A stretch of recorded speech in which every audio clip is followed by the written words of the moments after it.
हमारा काम क्या है, जैसे मैं फूलों की दुकान संभालती हूँ और ये टैक्सी चलाता है।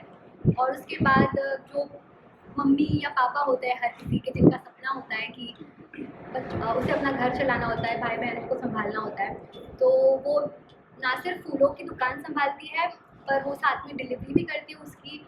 बहुत सारे इवेंट्स और वो सब मैनेज करती है, साथ ही साथ पोहा का और चाय का स्टॉल संभालती है। ये महाराष्ट्रन बैकग्राउंड है, मुंबई की कहानी है। इसका रहन सहन, इसके बोलने का तरीका ही पूरा अलग है। पंड्या स्टोर एक गुजराती बैकड्रॉप था और एक अलग ही कहानी थी। तो मैंने एक, जो आपने सेकंड प्रोमो में देखा भी होगा, एक लिंगो दिया है इस कैरेक्टर को मैंने, सचिन को, कि मतलब ये साइली काय रे, वैसा वाला। मतलब हमारा पैन इंडिया शो है तो एक टिपिकल मराठी जोन में नहीं घुस सकते। पर कोशिश की है कि थोड़ा लुक के साथ खेलें, थोड़ा स्वभाव के साथ खेलें। तो मेहनत तो बहुत की है एंड आई होप लोगों को अच्छा लगे। एस आपने बोला लकी है, तो एस बहुत लकी मेरे लिए रहा है हमेशा मेरे करियर में। और पंड्या स्टोर की शुरुआत भी मेरे लिए मार्च में हुई थी और ये शो भी मार्च में शुरू हो रहा है एंड मेरे बर्थडे के 3 दिन पहले शुरू हो रहा है। तो मेरे लिए उड़ने की आशा मेरा बर्थडे।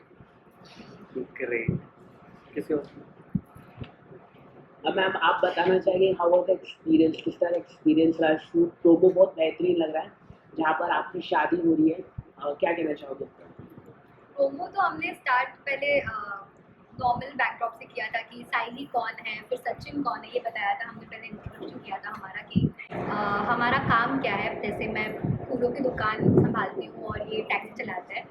और उसके बाद जो मम्मी या पापा होते हैं हर किसी के, जिनका सपना होता है कि बच्चों की शादी कब होगी, और स्पेशली फीमेल चाइल्ड जो होते हैं उनके लिए। तो बस वही आजकल दोनों के दिखाया। साथ है। तो कोई शादी की बातें हो रही है कि कब होगी तेरी शादी, दिस दैट।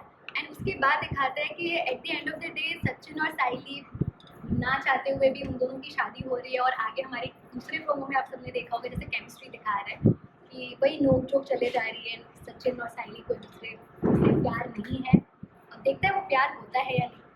अब बिजनेस के बारे में, आप बिजनेस करना चाहती है तो कितने आप एक्सपर्ट थे बिजनेस करने में, तो कुछ अगर आप बता सके तो? अरे एज नेहा और साइली देखो, वो तो बहुत मल्टीटास्किंग है, वो बहुत सारे बिजनेस संभालती है, बिकॉज उसे बहुत सारी रिस्पॉन्सिबिलिटी होती है। उसे अपना घर चलाना होता है, भाई बहनों को संभालना होता है।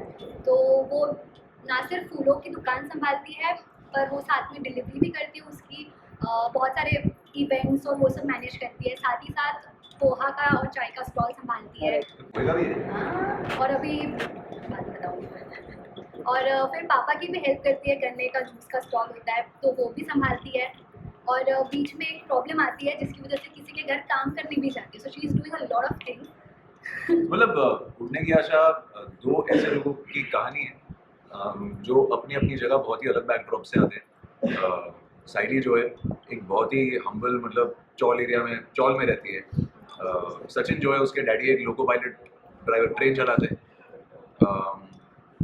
ये टैक्सी चलाता है और अपने बाबा से ये सीखा कि कोई भी काम छोटा नहीं होता। कोई भी काम करो, गर्व से करो, मेहनत करो और ईमानदारी से करो और उड़ने की आशा हमेशा रखो। तो सचिन का ये सपना है कि वो टैक्सी की सर्विस करना चाहता है मुंबई में, टैक्सी स्टॉल्स हो उसके नाम के, ये वो।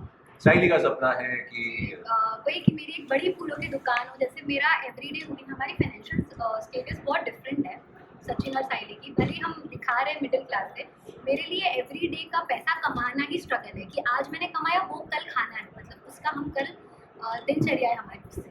और इसका जो है, he still belonging to a middle class family, कि पैसे थोड़े बहुत मैनेज हो जाते हैं। तो दोनों ही डिफरेंट फैमिली बैकग्राउंड से आपको देखने मिलेगा कि कौन सी चीज़ कोई कैसे हैंडल करे। क्योंकि मुंबई की जो टैक्सी